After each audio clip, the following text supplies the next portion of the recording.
L'actualité régionale de ce mardi 31 octobre, 7h15. Bonjour à toutes et à tous, ravi de vous retrouver pour un nouveau journal préparé par l'ensemble de la rédaction. Ce matin, d'abord vos prévisions météo avec un ciel assez nuageux tout au long de la journée. Quelques pluies même d'annoncer en début d'après-midi dans le nord et le Pas-de-Calais. Parfois le soleil pourrait tout de même faire quelques percées en milieu d'après-midi. Mais les températures seront fraîches encore avec 6 degrés relevés ce matin à Lille. 12 degrés cet après-midi pour Saint-Omer, 13 à Boulogne ou à Calais, 14 degrés enfin pour Dunkerque. Les prévisions météo complètes bien sûr après ce journal. Dans cette édition, on tout d'abord cette belle image à Armentières, alors que nous allons bientôt célébrer les 99 ans de l'armistice de la Première Guerre mondiale. Un artiste rend hommage aussi aux poilus morts durant la Grande Guerre. Ici, il peint en fait une grande fresque sur le mur d'enceinte du complexe sportif Léo Lagrange. Steve Euchbach peint depuis le 6 septembre 60 panneaux à décorer, 120 mètres de palissade. Il surtout sera prêt pour les cérémonies du 11 novembre. En plus de cet artiste, des jeunes venus du collège voisin ont participé aussi au projet pour perpétuer ainsi le devoir de mémoire. De même, en plus du mur, l'ensemble du lieu va être prochainement restauré. Présentation de cette œuvre au micro d'Alexis Tessier et de Vincent Vieillard. Derrière, il y a eu un côté pédagogique, donc avec des jeunes du collège des Rousseaux, qui se trouvent juste là derrière en fait. Donc ça a été sur un mois à peu près. Tous les mercredis après-midi, on avait un atelier où j'avais entre 5 et 8 gamins. Donc après voilà, ça a été pour moi une expérience aussi de pouvoir les initier. Faire une pédagogie aussi au niveau de la guerre 14-18 parce que voilà, les jeunes d'aujourd'hui 14-18 c'est très loin pour eux. Et, donc voilà, c'était vraiment le côté humain et pédagogique. Dans cette édition également 31 octobre, veille de la Toussaint, nous nous sommes rendus chez une fleuriste car en ce moment les chrysanthèmes et autres pomponnettes sont les fleurs vedettes de la saison.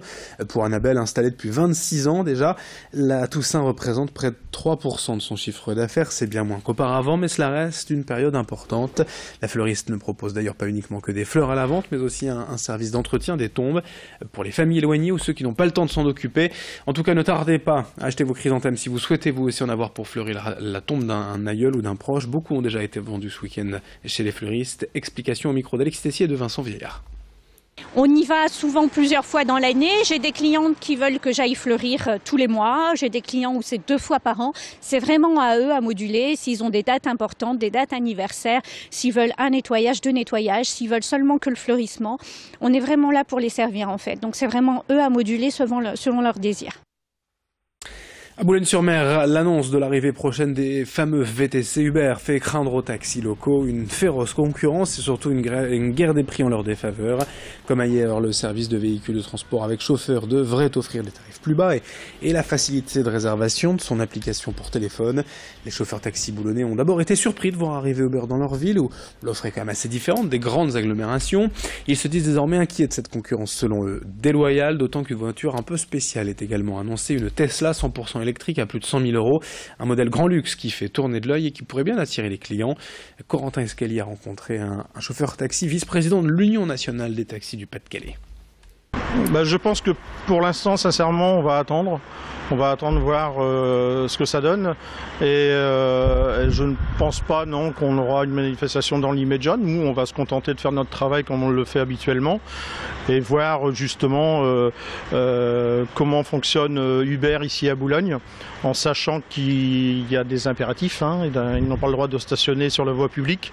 Ils n'ont pas le droit de faire du maraudage, bien entendu. Donc tout ça, on va voir si c'est respecté, déjà d'une part.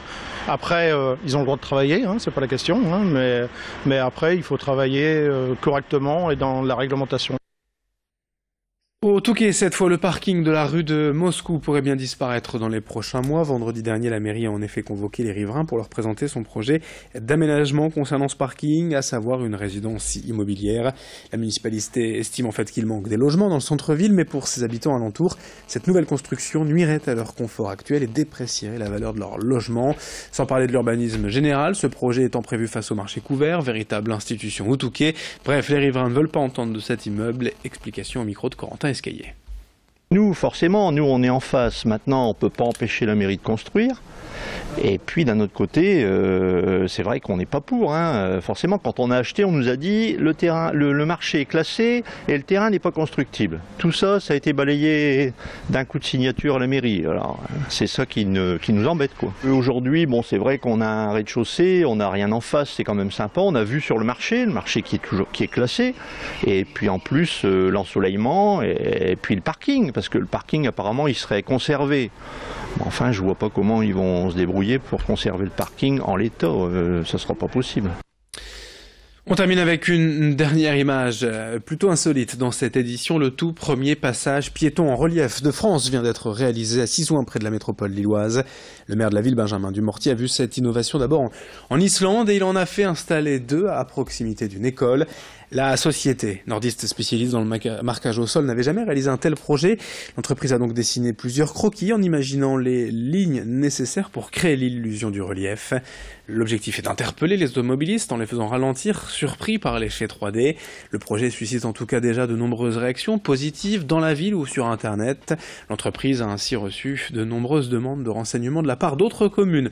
Présentation de ce passage piéton donc en relief, une première, au micro de Céline Huret. Cette demande est due à la mairie de Sizouin, donc on a fait un petit peu sur papier pour avoir un point de perspective, un point de 3D, et on a essayé de le faire sur le terrain, d'abord dans nos bureaux, sur notre parking, et après là, dans la commune. On la joue avec les 4 couleurs en fait, avec le noir, le gris clair et le gris foncé, et après avec le blanc bien sûr. Et j'insiste sur le blanc où on met de la charge antidérapante pour les automobilistes et surtout pour les motos. Pour terminer cette édition, un coup d'œil à vos conditions de circulation. Ce matin, dans la métropole lilloise, comme d'habitude, l'autoroute A25, la 1 et la 23 ralentis en direction de Lille. Mais pour l'instant, c'est plutôt pas mal quand même sur les routes lilloises. En revanche, comme souvent depuis plusieurs jours, depuis une semaine, même durant les vacances, à cause de plusieurs chantiers autour de Dunkerque, la 16 est ralentie. D'abord entre Calais et Dunkerque, entre Saint-Folquin et Crévic. Ralentissement également entre Givelde et le centre de Dunkerque depuis la frontière belge vers Calais. Et puis sur la fin de la 25 entre Berg et Armbouts-Capelle, soyez prudents donc dans ces secteurs. Merci de votre fidélité. Il est 7h22. On est en direct et dans un instant vos prévisions météo.